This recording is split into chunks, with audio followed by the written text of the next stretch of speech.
దేశవ్యాప్తంగా hot topic గా మారిన కల్తీ నెయ్యి వివాదం కొనసాగుతూనే ఇప్పటికే సిట్ ఇచ్చిన నివేదికను పరిశీలించిన ప్రభుత్వం కీలక నిర్ణయం తీసుకుంది.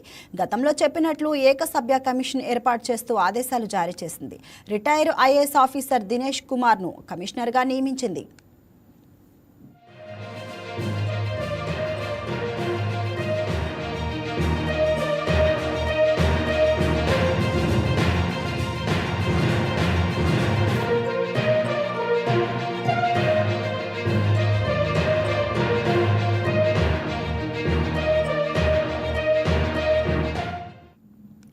తిరుమల లడ్డు తయారీలో ఉపయోగించిన నెయ్యి కల్తీ వ్యవహారం రాష్ట్ర వ్యాప్తంగా సంచలనం సృష్టించింది.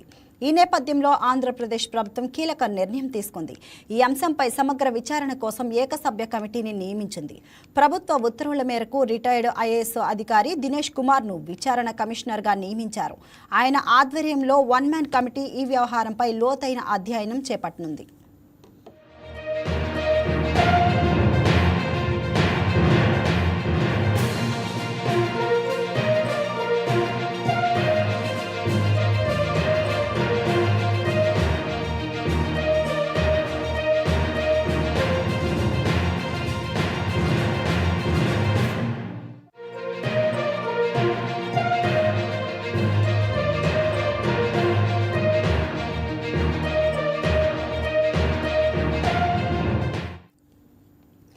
పంతొమ్మిది 1983 బ్యాచ్కు చెందిన ఐఏఎస్ అధికారి దినేష్ కుమార్ ఆంధ్రప్రదేశ్ క్యాడర్కు చెందినవారే.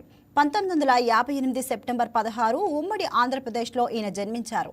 దినేష్ కుమార్ వివిధ హోదాల్లో పనిచేశారు. అనంతపురం, ఆదిలాబాద్ జిల్లాల కలెక్టర్గా, రెవెన్యూ అదనపు కమిషనర్గా, సాంఘిక సంక్షేమ కమిషనర్గా ఇలా పలు హోదాల్లో పనిచేశారు.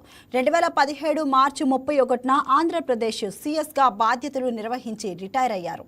తాను ఏ హోదాలో పనిచేసినా నిజాయితీ గల ఆఫీసర్గా పేరు సంపాదించాను అన్నారు.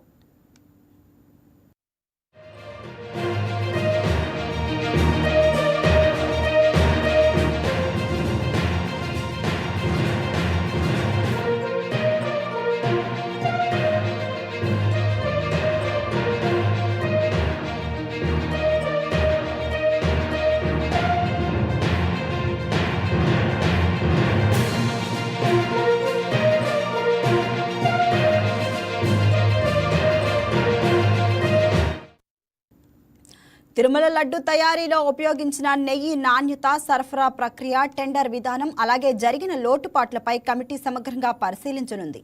ముఖ్యంగా టెండర్ ప్రక్రియలో ఎలాంటి అక్రమాలు జరిగాయా, నాణ్యత తనిఖీల్లో ఎక్కడైనా నిర్లక్ష్యం జరిగిందా అనే అంశాలను ప్రత్యేకంగా అధ్యయనం చేయనుంది. ఇక ప్రభుత్వం కమిటీకి 45 రోజుల్లోగా పూర్తి నివేదిక సమర్పించాలని ఆదేశాలు జారీ చేసింది. నివేదిక ఆధారంగా తదుపరి చర్యలు తీసుకునే అవకాశం ఉంది. తిరుమల లడ్డు ప్రపంచవ్యాప్తంగా భక్తుల విశ్వాసానికి ప్రతీకగా నిలిచిన నేపథ్యంలో ఈ వ్యవహారం అత్యంత ప్రాధాన్యతను సంతరించుకుంది. పారదర్శక విచారణ ద్వారా వాస్తవాలు వెలుగులోకి రావాలని భక్తులు ఆశిస్తున్నారు. ఈ వ్యవహారంపై ఇప్పటికే తీవ్రమైన ఆరోపణలు, విమర్శలు కొనసాగుతున్న తరుణంలో తాజా పరిణామం ఆసక్తికరంగా మారింది.